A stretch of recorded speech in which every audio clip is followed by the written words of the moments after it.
Welcome back, 3D students. In this video, we're going to create controls for the hips, and we're also going to create the global controller. So let's start with the global controller. Let's go to the top viewport, and I'm going to draw a shape here. So I'm going to use the snapping tools, and I need to make sure that it's going to snap to grid points only. So I'm going to right-click on the snap tool, and I'm going to make sure everything is unchecked except grid points, and then I'm going to close it. You'll see this crosshair here. And then we're going to go to the Create tab, and we're going to use Align. Now I want this to be kind of an arrow that indicates direction attached to a square. So I'm going to click here, then I'm going to move up to here, then I'm going to go out 3 squares, I'm going to go back however many, I'm going to go 3 in, out, back, over, and down, and close the spline. Now, if this doesn't look exactly right, you can go to the Modify tab and go to the Vertex mode, and you can grab any of these vertices and move them around and get it to look right. You can also use the Segment mode and grab any segment and move it to make it look right. Now let's turn off snapping when you're done adjusting it. Go to the perspective view, go to the Modify tab, and we're going to name this one CC_global. And I think I'll just leave it that purple color. That's perfectly fine. But this controller is going to move the entire character, and it's going to move it to wherever it needs to be in the scene, and you can also use it to scale it up and down and make the whole character bigger or smaller. We're not going to do anything with it just yet, because when we're done establishing all our other controls, we'll link them to this controller. But we can Alt right click and freeze its transforms. Now let's create controllers for the hips. Let's go to the front viewport, and let's go to the Create tab, and we're going to use text again. So click the text and just click anywhere, and it's going to create those parentheses again because that's what it created the last time we used text. Find the text box, and I'm going to use the brackets, not those brackets, the square brackets. Space, square bracket. And then let's get the scale tool, and we can scale them down and kind of move them into place. And they're centered here, so I'm going to go ahead and Shift A, align it to the hip bone. And then let's go to the Hierarchy tab and get Effect Object Only and move that down so it's sort of around the hips. And then let's go to the Modify tab, and let's go ahead and convert this to an editable an editable spline.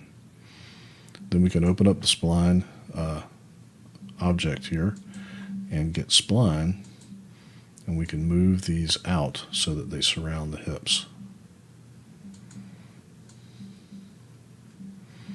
And let's open our character mesh here and make it visible. And we can also rotate these a little bit if they need to, so I kind of did that with mine. And then we can move them out a little bit more. That works. And I think I'm going to scale them down just a bit more as well. But I'm going to got to go to the top level before you scale them down.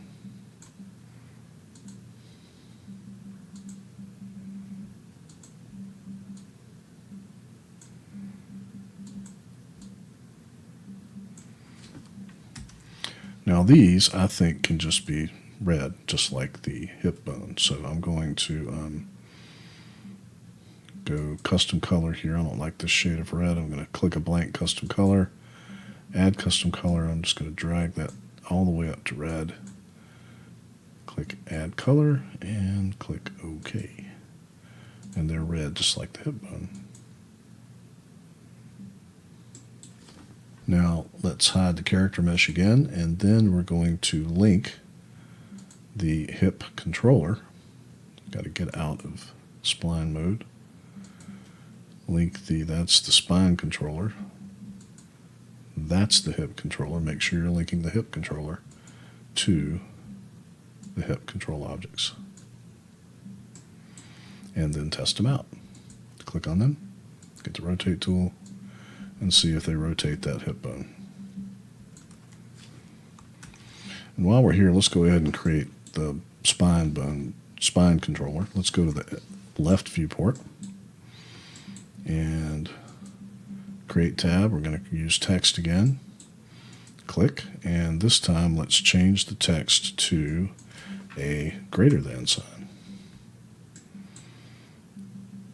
And then let's scale that down significantly. And then let's Shift A, align it to the spine bone. And then go to the hierarchy tab and affect object only. And we're going to move this down so that it points at the spine and out. Unhide the character mesh to make sure it's not in the mesh. And we can turn that off. And let's rename this one CC_spine. If you have more than one, you're going to want to give it a suffix like 01. And then hide the character mesh, and let's link that spine helper to the spine controller. But first, let's select the spine controller and Alt right click and freeze its transforms. And I'm going to give it a color that is better than this yucky gold color. Select custom colors, and I'm going to make this one yellow. And now let's select that spine controller, make sure that's what you have selected, and get the link tool and link it to your spine controller. And then test it out. Get the rotate tool, and it should rotate the spine. When we come back in the next video, we're going to create controllers for the elbows and the knees. And I'll see you then.